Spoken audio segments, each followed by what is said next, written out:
नमस्कार, मैं हूं सुनीता प्रजापति, लेकर आई हूं बैंक से जुड़ी एक खास अपडेट। पूरी जानकारी के लिए जुड़े रहिए मेरे साथ।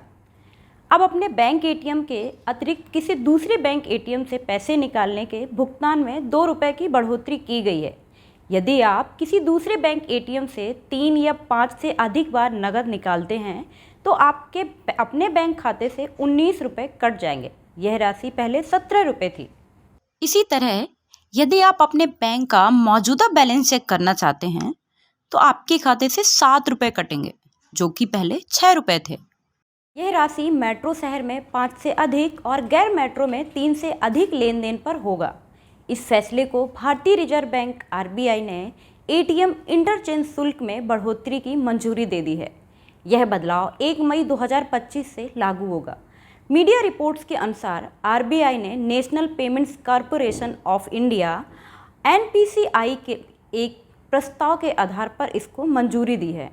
इस फैसले से लोगों की मुश्किलें और बढ़ने वाली हैं।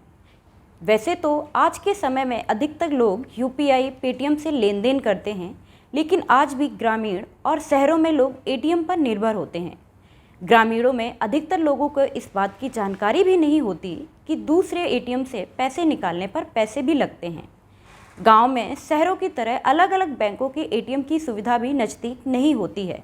ऐसे में उन्हें दूसरे बैंक एटीएम यानी जिस बैंक का उनका एटीएम नहीं है उस एटीएम से उन्हें कैश निकालना पड़ता है। उदाहरण के लिए मान लीजिए यदि आपका बैंक खाता स्टेट बैंक ऑफ इंडिया में है और आप पंजाब नेशनल बैंक के एटीएम से पैसा निकालते हैं तो एक महीने में आप 3 बार मुफ्त में पैसे निकाल सकते हैं, लेकिन इसके बाद आपके खाते से 19 रुपये कटेंगे। इसी तरह यदि आपको अपने खाते में मौजूदा राशि की जानकारी लेनी हो या फिर पिछले कुछ दिनों का लेन देन यानी मिनी स्टेटमेंट की जानकारी प्राप्त करनी हो तो भी आपके खाते से 7 रुपये कटेंगे, जैसा कि भारतीय रिजर्व बैंक ने बताया है। ग्रामीण इलाकों में अधिकतर खाते से पैसे निकालने हों तो वह अपने नज़दीकी जन सेवा केंद्र से आधार कार्ड से पैसे निकालते हैं। यहाँ भी उन्हें रुपए के आधार पर अलग से पैसे देने पड़ते हैं। जैसे यदि 1000 रुपये निकालने हों तो 10 रुपये, ऐसे ही यदि 10,000 रुपये निकालने हों तो अलग से अधिक पैसे दुकानदार को देने पड़ते हैं। ग्रामीण इलाकों में यदि कोई एटीएम है भी तो या तो वह खराब पड़े होते हैं या उनमें कैश नहीं होता है। इस वजह से उन्हें मजबूरन मिनी बैंक कहे जाने वाले जन सेवा केंद्र से पैसा निकालना पड़ता है। रिपोर्ट के मुताबिक एटीएम इंटरचेंज शुल्क में एक बैंक दूसरे बैंक को एटीएम की सुविधा देने के लिए शुल्क देता है। इस शुल्क को बैंक खाता धारकों से लेता है। आरबीआई ने व्हाइट लेबल एटीएम ऑपरेटरों के अनुरोध के बाद इसको बढ़ाने का फैसला किया। व्हाइट लेबल एटीएम ऑपरेटरों ने पैसा बढ़ाने का प्रस्ताव रखा था। उन्होंने तर्क दिया कि अधिक खर्च होने से उनके व्यवसाय पर असर हो रहा है।